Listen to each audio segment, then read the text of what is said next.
You're listening to the Why Boarding School podcast, broadcasting around the world.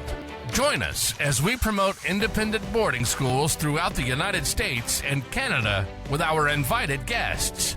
Now, here's your host, Dr. Jeffrey Quebec. Welcome to the Why Boarding School podcast. I'm Jeff Quebec, and today I'm joined by the Associate Director of Admissions at St. Johnsbury Academy in St. Johnsbury, Vermont, David Baker. Welcome, David. It's great to have you here today. Hey, Jeff. Yeah, thank you so much for having me. I'm excited to join the podcast and talk a little bit about St. J. So back in 1842, St. Johnsbury Academy was originally founded by two local residents in order to provide, quote, intellectual, moral, and religious training to their own children and the children of the community. And then in 1873, the Academy is reincorporated in order to accomplish the founders' goals of providing educational opportunities to a wider range of students beyond those who are preparing for colleges and universities after high school. This included the addition of technical training opportunities. St. Johnsbury has been a coeducational academy since its founding. David, perhaps you can start off by giving our audience a brief overview of the number of students at St. Johnsbury Academy, the grades you offer, where the students come from, etc. Sure, I'm happy to do that. So that was a great introduction, great historical background on St. Johnsbury Academy, and a lot of that remains true today, which is really exciting. And so just to give you some overview of who we are and who our students are, we're a day and boarding school, grades 9 through postgraduate. We do a small postgraduate program. We have about 950 students total at St. Johnsbury Academy, so a little bigger than a traditional independent boarding school. Of our 900 students, about 200 of them are boarding students, and the remaining balances are day students. Our boarding students come from a variety of places around the world. Of the roughly 200 boarders, we have about 115, 120 of them are international boarding students. And again, the remaining 75, 80 students are domestic boarders. People come to St. Johnsbury Academy for all different reasons, as you sort of mentioned in your lead up. We do have a pretty diverse range of offerings here, and I'm sure we'll get into the weeds on what we do offer, but I think a lot of students come here for a few different reasons. The first one, we've been an international boarding school for over 120 of our 180 plus year history.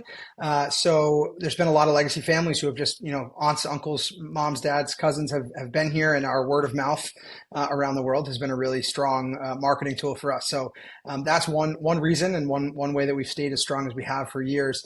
The more sort of practical reasons, we do have some fantastic learning opportunities here. We have 32 advanced placement courses that we offer, so really high level academics. But the other thing that we offer here that we do really, really well is a wide range of learning supports for students of all different kinds. So we sort of are classified, and we sort of like to internally classify ourselves as a boarding school for anyone. So we have leveled courses that go as low as what we call our basic level courses. So if a student is not a superstar academic student within a certain subject area, or they need some specialized learning support due to a learning challenge or a learning difficulty, we have structured supports within our boarding student program specifically to help those students. And then we have a wide variety of signature programs as well that we'll talk more about. And we're a school that is really built on our three main pillars of our mission statement, which are character, inquiry, and community. And that's sort of those three pillars of the mission were really based off of the things that you mentioned at the beginning, why St. Johnsbury Academy was founded, and we stayed true to who we are for the last 180 plus years. So David, expanding upon the academics, what is the curriculum like at St. Johnsbury Academy? So we utilize an advanced placement curriculum. So students who want to can take as many advanced placement courses as they'd like here. We also have, as I mentioned, our full curriculum is fully college preparatory. So we do have a career and technical education program, a career and tech center that's right here on our campus. Lots of opportunities within career and technical education as well. But even those elements of our academic curriculum are college preparatory. So it's not like our students are tracked. It's not like we have a group of college prep students and a group of career and technical ed students. All of those students are mixed, and they are combining classes. Obviously, the kids that take more career and tech ed classes still have to take the academic requirements that a traditional college preparatory student would take. So our students have to take a certain number of courses, obviously, to graduate, and there are certain requirements. But for the most part, we really pride ourselves on being able to provide a tailored educational experience to anybody who comes here. So if a student takes care of their required courses for graduation. There are 4 Englishes, 3 math, 3 science, 3 social studies, and then a couple others, health and PE, and those types of courses. The rest of their time here can really be taken up by whatever they're passionate about. Some kids come in and they know what they're passionate about already. So they know they want to take a ton of courses in the fine and performing arts, or they know they want to take our culinary arts program matched with our business courses because they want to someday open a restaurant of their own. And they can do that. So as students progress here, they open up a lot of opportunities and they open up a lot of doors to elective courses. And we have over 220 courses that we offer here. So the biggest complaint that I get from students typically upon graduation is, man, I wish I had more time to do more stuff because there's just so much that we offer. Yeah. Yeah, that's awesome. So expand upon that. Can you talk a little bit about the learning support that you mentioned that's offered at St. Johnsbury Academy? Yeah, absolutely. So sometime in the mid to late 80s, we sort of saw this need, and this was before my time as a student or as a person. But in the mid to late 80s, there was a need for sort of a transitional program for kids that are coming out of this was back then, newly founded either wilderness therapy or outdoor adventure type programs. Or it was sort of becoming more and more prevalent that students had different learning styles. And we were one of the first schools to really institute a full-fledged boarding program for learning support. So ours is called Boarding Guided Studies. That's a program that has about 30 students in it every year. And it's a mix of different types of learning styles and learning challenges and learning needs. And so students who come into our school, who apply to our school with educational psychology testing that show dyslexia or ADHD or dysgraphia or any number of learning challenges or sometimes even some social emotional challenges as well, they're able to come and access a world-class boarding education while also getting learning support that they need in areas of things like executive functioning, organization, time management, study skills, work initiation, all of the things that sometimes hinder students from being able to be really successful academically. We build that into our program so that they don't have to worry about it on their own. They're not on an island for things that have traditionally been really hard for them. So the way that looks day to day is that it's actually in place of a traditional unstructured study hall. So if a student is enrolled in the boarding guided studies program, instead of having an unstructured study hall with 40 kids, in the library or in the dining hall where there's one proctor for the study hall, or a free period, instead of that, they would go to a small classroom, and that classroom has a maximum of 6 kids in the classroom. It's co-taught, so there's 2 adults in that classroom, and they're getting a lot of individualized attention based on what they need to be successful academically. One of the sort of misconception sometimes of a learning support program is that there's sort of a stigma that goes along with it, and for us that's really not what we see play out here. It's part of our traditional program. So this is just an added support for those kids that need it, and they don't have any opportunities taken away from them. They can still take as many AP courses as they want. They still compete in athletics, and they still have all the options for clubs and activities. So really, this is a way to not take away from the boarding school experience, but actually enhance it and enrich it to what they need in order to be successful. Well, it's certainly nice that it's incorporated into their curriculum, as you mentioned. Yeah, absolutely. That's a big. Yeah. Sorry. No, go ahead. I was saying, can you tell me a little about the visual and performing arts offerings? Yeah, so that's a big signature program for us. We have this really amazing fine and performing arts center here on campus that was built in 2001, and I think that it rivals most universities. It certainly rivals most secondary schools. And within that building, we have everything from digital design and filmmaking at sort of industry level standards. We have a full clay pottery studio with multiple pottery wheels and kilns for sculpture making and clay work. And then we have a printmaking studio, and our teachers are trained in intaglio style printmaking, which comes from Italy. And actually the group that kids that takes that course have an opportunity to travel to Florence, Italy for two weeks in February of every year. That's awesome. To just to dive in and do the full experience in Italy. So, and then obviously we have it starts with our basic, which is our foundations of drawing and painting. And then everything again, the doors are unlocked after students take foundations of drawing and painting. And then they're able to take things like water-based painting, oil-based painting, anatomy and figure drawing. And then on the performing arts side, we have theater, we have a jazz band, a string ensemble, a concert band, and guitar ensemble, music theory, a full dance studio and dance classes that teach Martha Graham ballet technique, as well as modern and more popular dance as well. So for an artist, I always say, and this is not an exaggeration, I've said this since I started here, and I am an alum, so I saw this as a student as well. I knew students that essentially pre-majored in their fine art of choice or their art medium, or also fashion design is one that I didn't talk about. I have a good friend of mine who graduated from here and now has a very successful career in the fashion world because of the foundation she got in our fashion design program here. So it really can be the foundation of your career, and I know that a lot of high schoolers maybe don't like to think like that.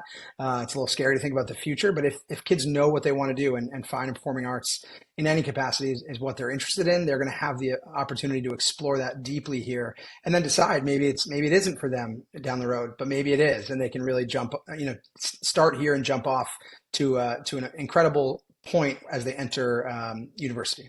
With such a wide array of offerings, what an awesome opportunity for those students to explore the arts and find out, like you said, what they like or maybe what they don't want to like, and to really go in depth into those areas.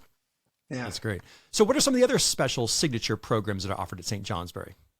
Yeah, so I've alluded to it a couple of times. I think it's important to talk about, I always say that, this is not don't quote me here because I don't know if this is a fact or not. And that's scary to say on the internet, but I haven't ran across another boarding school, independent prep school in the country that has the career and technical education offerings that we have here. So because we're in Vermont and we have this Vermont voucher program, it's called, in order to be able to accept a voucher from sending towns in Vermont, and that could be a whole other podcast explaining the Vermont voucher system.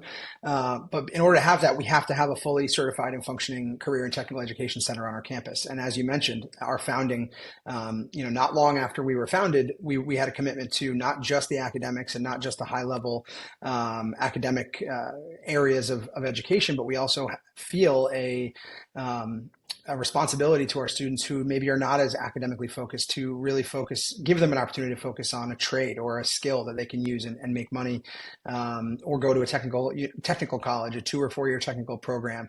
So within that program, we have everything from construction trades, and those kids are actually out in the field building. We have a faculty member who is moving off campus from their campus apartment, and they're building a home for themselves, and they've hired the academy trade program to build their home for them. So they're going to do all of the construction, all of the electrical, because we have an electricity program here. There's woodworking, fine woodworking, furniture making, welding, automotive and mechanics.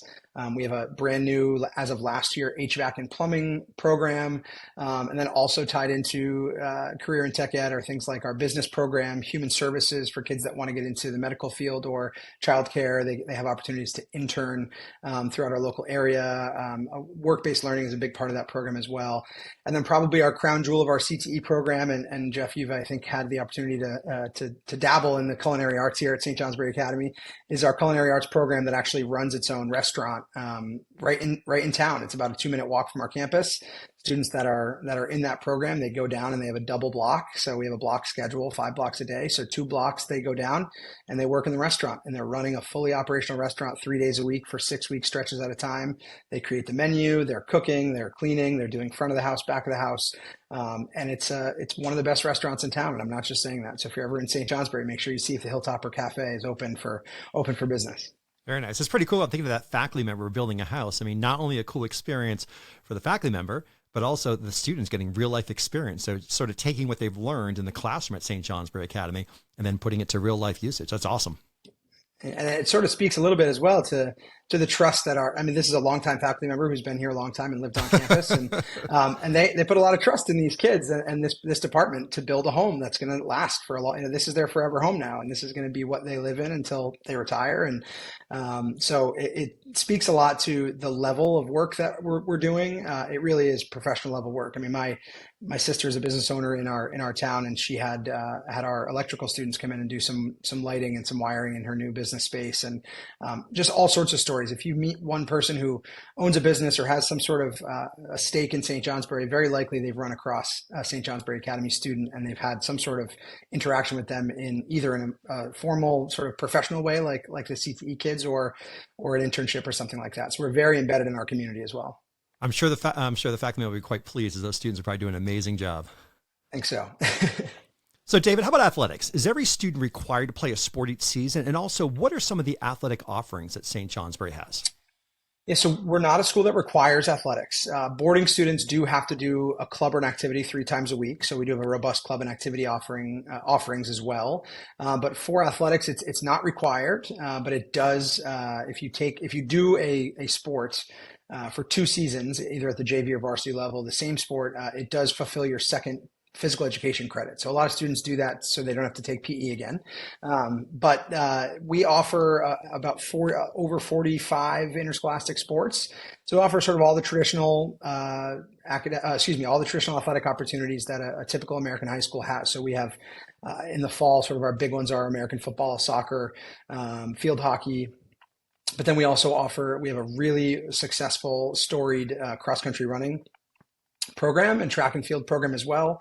So cross-country, indoor track, and outdoor track, those have been some of our most successful athletic teams in the past decade or so.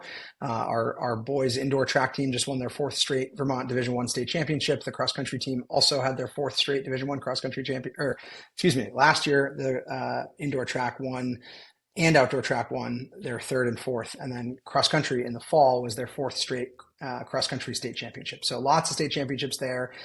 And then I have to plug the golf team. I'm the golf coach here. So we do have golf. We don't get to play that long in Vermont. It's a fall sport here. So we only play for about 8 weeks, but it's a fun and competitive season. And then some more unique athletic offerings that not too many other boarding schools offer. We do have a varsity gymnastics team in the winter. We have competitive and game day cheerleading.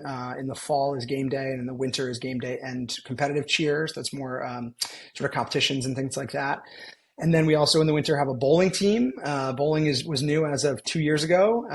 And in the spring, again, typical traditional athletic offerings, track and field, baseball, softball, lacrosse, and our athletics play for the most part, all with the exception of a couple, in Division I in Vermont's. It's called the Vermont Principals Association. So we do play, which is different than some of our peer boarding schools. We do not play in a prep school league. We play in the Vermont Principals Association, which is all of the biggest public and private schools in Vermont, basically with the exception of those that play in some of the prep leagues down south. But we play against the biggest, most talented, highest competition level, almost across the board, with the exception again of, I think, hockey right now is Division II, lacrosse is Division II, and field hockey is Division II, but everything else is Division I. And it sounds like the Hilltoppers are achieving some success. Certainly are, and I can't say that I have anything to do with track and field, because if you put me on a track, there would not be state championships. But that program is incredible. We've had a number of Division I scholarship athletes come out of that track and field program in the last couple of years. We also have a Division I baseball commit going to UMaine next year, and we do send a good number of students on to play Division II and III athletics as well. All right, good stuff. So, Dave, what we're going to do is we're going to take a quick break. When we come back, We're going to continue our conversation about St. Johnsbury Academy in St. Johnsbury, Vermont. Awesome. Do you have any questions or guests that you'd like to see on an upcoming Why Boarding School podcast? You can contact us directly through our website at whyboardingschool.com. Now, back to our show. Welcome back to the Why Boarding School podcast. I'm Jeff Quebec. And today I'm joined by the Associate Director of Admissions at St. Johnsbury Academy in St. Johnsbury, Vermont, David Baker. So David, as we continue our conversation, what is a typical school day like at St. Johnsbury Academy? Yeah, so typically we're a little bit more of a supportive boarding environment in terms of because we have the learning support program and so much of 30 of our boarding students are part of that program. There's a little bit more of a need to be a little more hands-on in the dormitory as well, just for things like executive functioning and time management and things like that. So typically, in the mornings on a school day, dorm proctors will wake our students up at 6:30, do a quick round and then another round at 7. Everyone's out of the dorm by 7:20 off to breakfast. And then the academic day begins every day at 8 a.m. with what we call chapel. You mentioned in the beginning of the intro to the school that it was founded on some religious principles. We've done away with those. So we're now a non-denominational school, totally unaffiliated with a religion, but we've kept the traditional name of chapel for our morning assembly every morning. So the whole school meets from 8 to 8:20 every morning. So students get a chance to be together all in the same space every single day, which is really, I think, a special thing that we do. And so that's how we kick off every day. And then we have a 5-block academic schedule. So our classes are 65 minutes long. Our campus is laid out a little bit more like a university than a high school, like most boarding schools are. So, there's passing time in between each class and things of that nature. So our students also, not only are they getting a really high level educational experience and academic opportunities, they're also getting the real life university prep in terms of independent living. I mean, they have to get themselves to their classes. They have to make sure they're in at chapel on time. They have to make sure they're not late in between classes.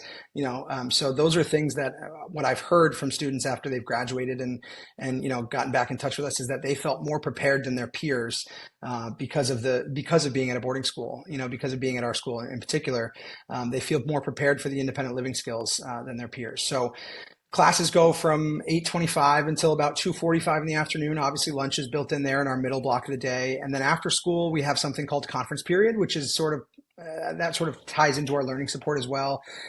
I always compare that to university like office hours. So all faculty members have to be in their classrooms from 2:45 until 3:15. So at least 30 minutes. Many teachers end up being there much later than 3:15. But they have to be there for any students to come in and get extra help, clarification on an assignment, or if they struggled on a quiz, they can go in and go over it with the teacher. So that's a really nice resource for our students. And it's synonymous with St. Johnsbury Academy. They know CP is what we call it. It's conference period. And if CP is a regular part of our vernacular here. So students take advantage of that often. And sometimes students have to cordially be invited and required to join CP if they'd like to as well. So then after conference period, so no athletics or clubs or activities start before conference period ends. So then all of our sports, clubs, and activities begin at 3:30. Obviously if you're a basketball player, there's only one, there's one main gym where you're practicing. So it may not be right at 3:30, but sometime between 3:30 and the end of the day, you'll have your practice. All of our athletics and clubs are about an hour and a half long with practices and things like that. And then in the evenings, there's dinner where students will check in with their dorm proctors at the dining hall in person. So that's one time when students are going to check in and be face-to-face with their proctor that's on duty that day, checking in, letting them know how their day was. And it's one time when we can put eyes on every student in a short amount of time. And then, so dinner goes from about 5 to 7, and then there's some free time, obviously, built in there as well. And then every student on a school night does an in-dorm study hall from 8 to 9:30 as well. And then 9:30 to 10:30 is sort of wind down time, and typically 10:45, sometimes 11 in the older dorms is lights out. And then we do it all again the next day. So it's very structured. The schedule we have found is students are on the same schedule. So we do have green and white days where if you're in an AP class or something and it's a prep semester, you may have every other day when you have that course. But for the most part, all schedules are exactly the same every day. So it's not confusing. It's really easy to remember where you're supposed to be. And then the structure of the after school time and the designated check-ins with your proctors and things like that. It just helps students stay on task and do what they're supposed to do. My biggest advice to all boarding students when they come in is if you communicate really well and you are where you're supposed to be, you're going to have no issues, no issues at all. So it's a very, I think a pretty easy baseline to achieve, and students do really well with that. And so, David, how about the weekends at St. Johnsbury? What are they like? Are there events on campus, maybe activities or clubs meeting or trips off campus? How does that work? Absolutely. Yeah. So obviously being a boarding school, we have a 7-day program for our students. We actually don't have any 5-day boarding options. So our students are here 7 days a week. Granted, we have a few that are relatively local who can go home for the weekends if they want to, but for the most part, students choose to be here all the time. So on weekends, being in the Northeast Kingdom of Vermont, which is just a really beautiful place to live and to be, a part of the community. We have a lot of outdoor recreation options. So in the fall and spring, when there's no snow on the ground, a lot of outdoor adventure type activities. So mountain biking, hiking, things like that. And then in the winter, we're about 25 minutes from Burke Mountain, which is a beautiful family ski resort. And we do buses there every weekend day, Saturday and Sunday. We send students up to the mountain if they want. This past weekend, I think we had 51 of our boarding students on the buses to Burke, and they ski or snowboard all day. And that's anybody who's a beginner to an expert. We have lessons that they can take advantage of, and we do rentals with a local company. So people don't have to bring lug their whole ski bag to Vermont. They can rent when they're here and keep it here and then return it at the end of the season. So skiing is a big weekend activity. But then you mentioned, on-campus activities. Obviously, being a high school, things like school dances and school events and winter carnival and Res Fest. And then our sports, as we mentioned a little while ago, our sports are very competitive and very successful. So a lot of our sporting events are really hot button places for students to be. Our basketball teams have been very successful, and those games are really exciting. And because we're in a community that is so interwoven with our school, there's a really unique sense of local community support as well. So we have student families filling the stands, but then we also have just locals that have been diehard Hilltopper fans since they were in school here. We have this front row at our basketball games of these guys that have probably been sitting in the same seats for the last 40 years. Very nice. Living and dying by Hilltopper basketball. So students love to be a part of that. And then obviously we take some trips to other places as well. So if there's a day off from school or every now and then, if just a weekend day, we'll take a day trip to Boston where we'll leave at 8 a.m. It's about a 2.5 hour drive. We let the students spend all day in Boston shopping, going out to eat, and then they come back, around 8 or 9 p.m. So Burlington, Vermont's about an hour and 25 minutes from us. So that has some more shopping and restaurants and things.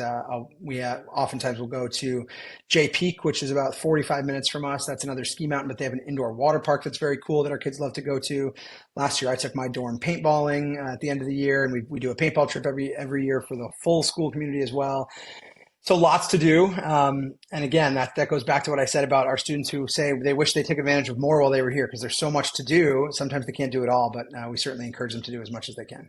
It does seem like there's not only a tremendous amount of opportunity for the students in the weekend, but certainly a lot of school spirit, which is really nice. Definitely. That's definitely, we're not short of school spirit here by any means. So David, how about the meals in the dining hall? Are they served sit down? Are they buffet style? Are they required? How does that work? Yeah, so meals in the dining hall for boarding students are required. So breakfast, lunch, and dinner, students have to be in the dining hall. They are buffet style for breakfast and lunch, and then they are also buffet style for dinner, except for once a month we do what we call sit-down dinner, which is a family-style dinner when you come to dinner in a little bit higher attire, so some nicer clothes, and you dress up a little bit. You sit down. There's tablecloths and things, and then we do family-style meals where there's no cell phones. It's just conversation, and you sit with your dorm. So once a month we do that, which is a pretty special day. But the food is really great. We have a great food service program here that's been great to us. Our day students share the dining hall during lunch, but it's just boarders for breakfast and dinner. So it sort of feels more like a traditional boarding school in that sense. And what's dorm life like at St. Johnsbury Academy? You mentioned school spirit. I think that maybe the only thing that rivals school spirit is individual dorm spirit here within the different dorms. So we have 4 main boys dormitories on campus, and they're pretty much broken up by age, and then 3 girls dorms as well. And then we have 2 smaller house model dorms that have one dorm has 4 and the other dorm has 5 students that live in there. But for the most part, our dorm life is active. And as I mentioned, we have students from all over the world. Right now, I think we have 27 countries represented. And so what's really unique and I think really special for our kids that come from the US, but also our day students, is they're getting to meet kids from all over the world. I had students in my class when I was here that I still keep in touch with from other parts of the world. I visited them when I'm on admissions travel. So you really get this global experience in an otherwise pretty small New England town. I mean, we have 7,500 people that live in St. Johnsbury.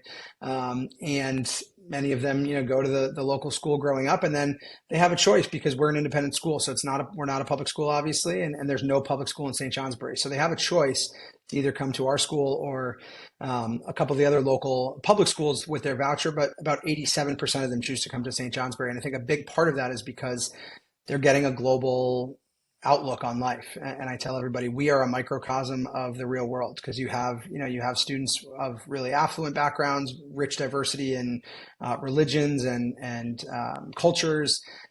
So there's a lot of that sort of really built into our boarding program, and boarding life here is celebrating those different cultures. We have opportunities in chapel and also in what we call dorm chapel, which is just, we do that once a month as well, with just the boarding students that meet together in an assembly. And we do a lot of celebrating and representation amongst all of our international students as well. So boarding life is active. We have about 5 proctors in every single dorm. Those are what we call our dorm parents. Usually about half, if not more, of those dorm proctors live in the dorms on campus, and the others are off-campus proctors that come in and do their weekly duty or weekend duty as well. So there's always somebody 24/7 on staff in the dorm representing a dorm on duty.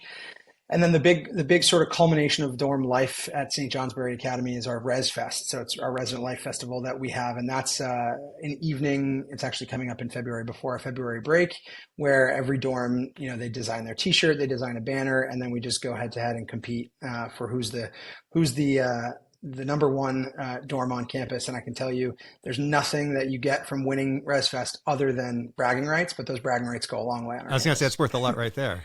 Oh yeah, absolutely. So in addition to the residential life staff who lives there in the dormitories, is there also an advisor system at St. Johnsbury Academy? There is, yeah. So we have an advisor program where when you enter St. Johnsbury, and we, for boarding students especially, we have different entry points that are typical. Some schools will only really allow 10th grade entry or predominantly 9th grade entry, but we can really enroll students up through the beginning of their senior year. We have a handful of 1-year seniors that come to us as well. So no matter when you enter, you'll join an advisory. So if you're a 9th grader, you'll be with that advisory. It's usually 8 to 10 other kids in your grade. You'll be with that advisory throughout all your 4 years. The same faculty staff advisor, and they're there to sort of help guide you through the 30,000 foot journey of high school, right? So that way they know that that's going to involve academics, that's going to involve social emotional stuff and help and challenges and successes and athletic challenges and athletic successes and everything in between. So those advisors are really the main point person during the academic day for all of our students. We call it sort of the home to school connection, but in that's sort of in spirit, but in practice that home to school connection is really more for the day kids, because yes, the advisor will be very well connected to the boarding students and their families as well, but then on top of them, they also have the resident life proctors, and then each student in resident life has a resident life mentor that is sort of more closely tuned into what each individual student is doing. So there's a lot of different contacts. But yes, the advisor program is really strong, and it's something that it's sort of the equivalent of like a homeroom teacher, but it's a little bit more involved than that. So you see them every day, you sit with them at chapel, you meet with them twice a week, once on Wednesdays and once on Fridays. So a lot of touch points throughout the week with the advisor program as well. And it seems like meeting every day, there's certainly a tremendous amount of connection there. There is, and that's what's special about chapel, because that's when you have sort of those organic, natural conversations. It's not like it's not a scheduled meeting where you're coming in to talk about how you didn't do as well in the last quiz that you wanted to do as well on, or things like that. What it does is it's just like, it's a greeting. It's somebody that is going to be in that chair every morning who you can say hi to, and you can check in with them. I mean, we have advisors that invite their whole advisories over to their homes for dinner and cook for them. They get to know their families. I mean, it's really a connection, and community is a big part of what we do and who we are, and the advisors play a big part in that. David, would you say, is there a typical St. Johnsbury Academy student? I get this question a lot, Jeff, and I think we all do in our admissions office, and I feel very sort of blessed and uniquely able to say, no, there really isn't a traditional St. Johnsbury Academy student, and that's not a bad thing here. We have students that are high flyer academic students that come here because we have 32 advanced placement courses, and they want to get into the top 50 university. Every year we already have a handful of Ivy League admits this year. So we have those high level, high flyer academic students. We also have the students that come here because of a particular athletic offering that another school doesn't have, or we have, sometimes we'll have athletes who are really strong and should be and could be playing at a really high level, but because they're academics, they need more academic support than their current public school or current private school can offer. The boarding guided studies is a big draw for a lot of students as well. As I said, we have about 30 kids every year, and that program has been full since I've been here for 7 years. So it's really, I mean, you meet one St. Johnsbury Academy student and you've met one St. Johnsbury Academy student. We're a very diverse place. And I think that's what makes us really special and unique. Are there any cool traditions at St. Johnsbury Academy that may be unique from other schools, or perhaps there's that one tradition that you hope always remains part of the school?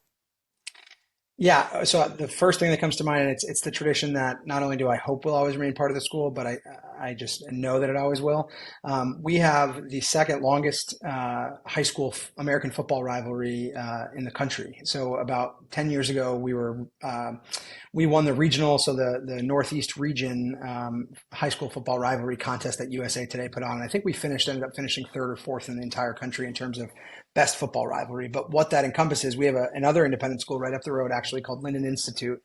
It's about 8 miles from us, so it's 10 minutes up 91 North, or down 91 North if you're coming from Linden. And we've played them in football every year for over 130 years, barring wartime and other things like that. But that tradition has been rich for us for years. And those are two communities that really respect each other, but also really like to beat the other one.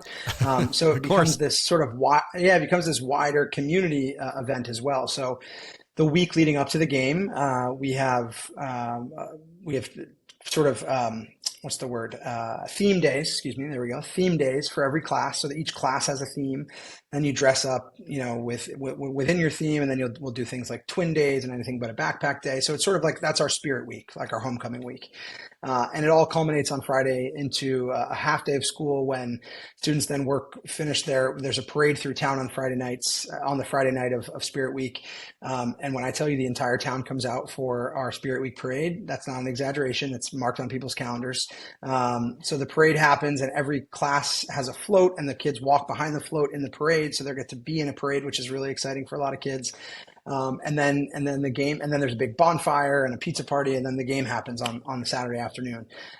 We are the only of us and Linden Institute. We just got lights on our football field 2 years ago, so now we have Friday night lights, but we still play that game on Saturday. I've heard rumblings that potentially there's some lights in the future at our rival school, and maybe we'll transition to a night game, which would be even more exciting. But for now, everything happens Friday night in terms of the community events, and then the game happens Saturday. That's the biggest tradition that we have.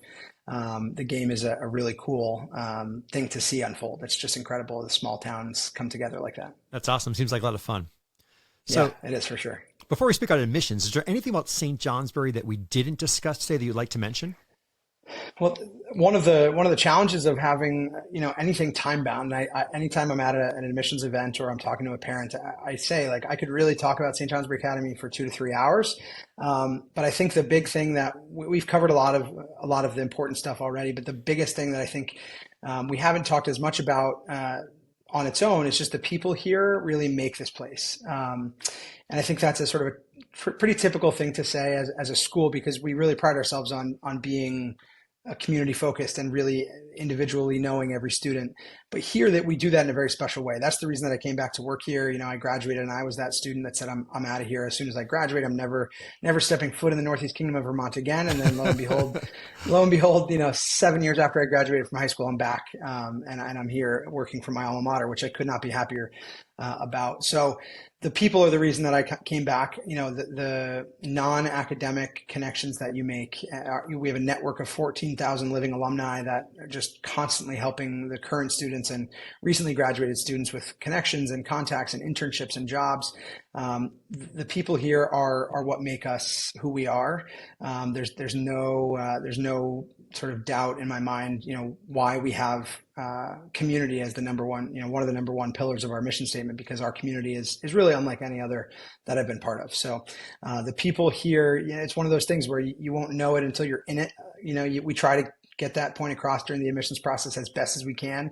But once you experience a day, the number one thing that students so we have consultants that come in and people that come in to visit the school, and oftentimes they'll ask questions like, what makes it St. Johnsbury Academy special? Why did you choose it, or why did you choose to stay? And the unanimous answer, and I wish I had these all recorded so I can put them in a compilation, but it's always that teachers here and adults here really genuinely care about the well-being and the success of the students. It's not a job for a lot of these teachers. This is a lifestyle. They've chosen to be part of our school, and they give everything and then some to their students. So that's something that I think makes us incredibly special. So, David, if someone's interested in that St. Johnsbury Academy experience that you talk about, how might they go about starting the admissions process? Absolutely. So through our website, stjacademy.org/admissions, that's our main admissions landing page, and you'll have everything that you could possibly want to know about our admissions process there. Typically, the way that it starts is a student or a parent will reach out to us either through email or through our inquiry form online, and then the conversation just jumps right in with one of our admissions folks here, and we can schedule visits. We don't follow a traditional admissions schedule, so we're rolling admissions. So we're hosting visits through the summer, past March 10th, past April, past May sometimes. So whenever students are ready and wanting to explore this option, the website's a great place to start. And the best way, I think, to really get a feel for what our school is all about is we have this amazing section on our website under Life at SJA, which is Life at SJA videos. So we've put together these amazing videos that really give you a good, clear look into what life is like here. So I'd encourage anybody who's interested in St. Johnsbury Academy or learning more to do one of two things or both, right? Go onto our website, fill out an inquiry form, let me know or us know in our admissions office that you heard about us through this podcast. That'd be great. And then also watch those videos and just get yourself familiar with our materials. And if we feel like a place that you can see yourself thriving, which we can be a place where most kids can thrive, then reach out and we'll get the conversation rolling. And our process is very personalized. It's very conversational. It's not meant to be high pressure. We're not a pressure cooker type of school. We want to meet you where you are in this process. Some people are just starting to explore boarding schools or private schools when they first inquire. And some people are really far down the road, and we'll meet you wherever you are, and we'll try to make the experience as easy and seamless and happy-go-lucky as it possibly can, because that's how we operate around here. And so, David, once again, that website address is? Yeah, so it's stjacademy.org/admissions, or you could just do stjacademy.org and navigate from there. And everything's there. Also follow us on all of our socials. So most of our socials are just at STJ Academy. So that's Instagram. That's our Instagram main page. We also have an admissions page that's a little bit more fun, and that is on Instagram. It's at SJA_admissions. And then, our Facebook page is very active. Explore however you consume things, and we're there. So we'd be happy to engage with you in any way that you'd like. Well, perfect. This has been great, David. I've enjoyed our conversation and learning more about St. Johnsbury Academy. Well, thank you very much. Me too. Thanks, Jeff. I appreciate the time, and thanks for having me on. David Baker, Associate Director of Admissions, St. Johnsbury Academy in St. Johnsbury, Vermont. Thank you for listening to the Why Boarding School podcast. We look forward to you joining us for our next episode. Please remember to subscribe to the Why Boarding School podcast and help us spread the word. Until next time.